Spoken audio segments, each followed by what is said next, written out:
Doing. Um, First, good morning to all who have joined in from America, and good evening for people who have joined in from Asia Pac.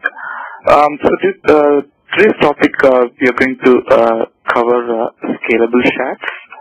By the way, I'm Prem Shankar. I'm the founder of India Cloud Users Group. And with me, I have Sasikala. She's a professor in a college called KSR College. So together we are going to present this session on scalable chats.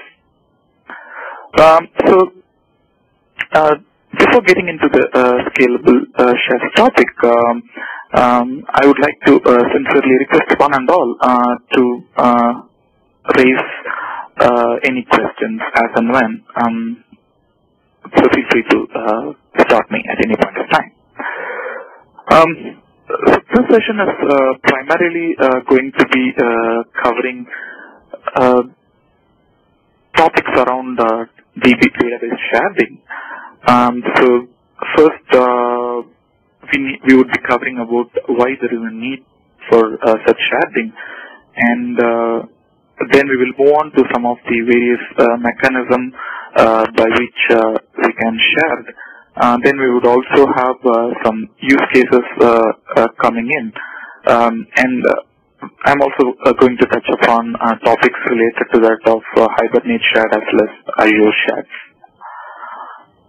Okay, just to give an overview about what are the various impacts that cloud has brought in to that of the programming world. Of course, cloud computing is bringing in a sort of paradigm shift to both the infrastructure and other services, which essentially has sort of impacted the conventional model of application design. What is meant by that is, in case of the conventional model, programmers or the application designers were developed things based on the assumption that everything is going to be definite, be it the compute, be it the storage, be it any other resource. But then the cloud has opened up a paradigm where everything is sort of unlimited, or you are having it on demand. And secondly, it provides a different type of challenges wherein applications are going, first of all, applications, whatever you're developing, need to leverage on the power of cloud. Otherwise, there is no point in you moving or migrating your applications to cloud.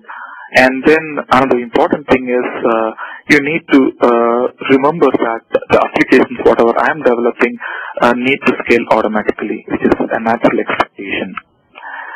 Then, of course, chatting is one among many methods that would help application developers to unleash the power of cloud, because most of it is being driven by that of your database or data-oriented apps. Now, with respect to apps, typically if you take any web companies or a portal, you can sort of categorize it into read-heavy and write-heavy. In case of read-heavy, for example, if it's going to be a photo sharing site wherein you just upload your photos and then it's one-time write, other than you want to sort of reorganize it or delete it.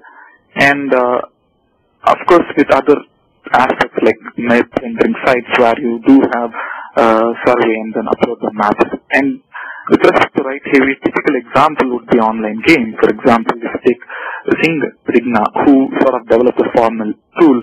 Here, what happens is there is so much of activity that is going on at any point of time, and due to which it sort of becomes overhead on the application to manage quite a lot of customers, wherein it goes up to millions of customers. And also another aspect is that it has to be real time. And another thing is most of those are data intensive. So this brings in a situation where database has to be architected in a better manner so that your applications are not, or your apps doesn't get choked by the inherent issues with respect to the database, whatever you use behind. Specifically, like if you take the next topic, the next slide talks about architecting database for cloud, wherein, like, say for example, when you take any database, they are part of the integral. They play an integral part of any processing system, and of course, if they are not going to provide you, or if they are not robust, definitely it's going to hit on your app not responding in a faster manner. And second thing is, yes, the database needs to scale. For example, if you look at some of the new apps that have gotten a lot of hits, they sort of scale, or they need to support